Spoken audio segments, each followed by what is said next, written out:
Gervonta Tank Davis took on replacement opponent Hugo Ruiz. What happened? Well, let's talk about it. Yo, what up? This your boy T-Dub, WhatsBlazingInSports. We are back at it like a crack addict, giving you boxing geekers this work. Let's get it. Well, what happened this weekend? Exactly what most people thought. Hugo got beat up. The only thing I didn't think was going to happen is that it would happen in the first round. Guys, let's get to it. Gervonta Tank Davis, too much speed, too much power, too much will to win for the smaller but taller fighter, Hugo Ruiz.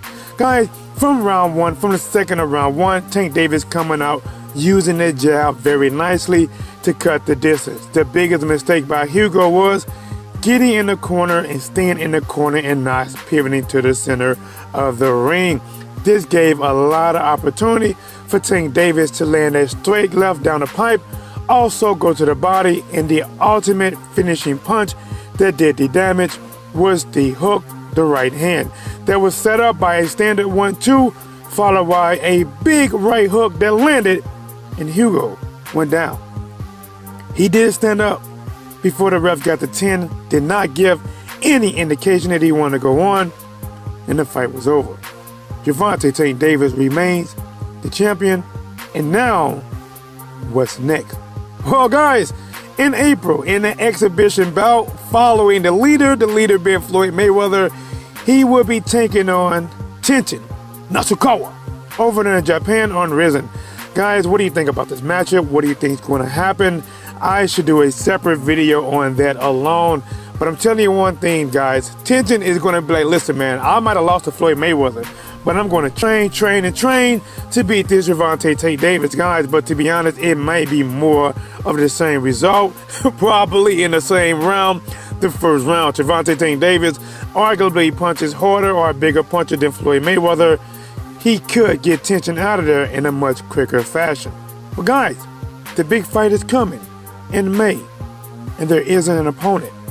Who should it be? That is the question. Now, guys, I get it. Many of us, including myself, would love to see him face Lomachenko. Why? Because we know these are two talented guys. These are two talented guys that stand head and shoulders above the rest of the guys in their respective division.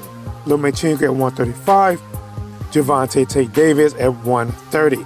But I get it, man. Listen, these guys have work they can do in their own division. Tank Davis can go for unification in 130 pounds. Me, personally, I will start with Tevin Former. Tevin Former and Tank Davis have been having some beef and some issues for a while now. These guys have had a face-to-face confrontation. There's no time like right now to unify and settle the beef. One man will stand, one will lose his belt. The same thing with Lomachenko. Lomachenko, as you can see, guys, Lomachenko has work to do. Now, I'm just saying this. I'm going to throw this out there. And I want you guys to let me know, what do you think? What do you think if Lomachenko became undisputed at 135? Gervonta Tank Davis becomes undisputed at 130. And they both face, guys, you know what I'm saying? Undisputed at 130 versus undisputed at 135.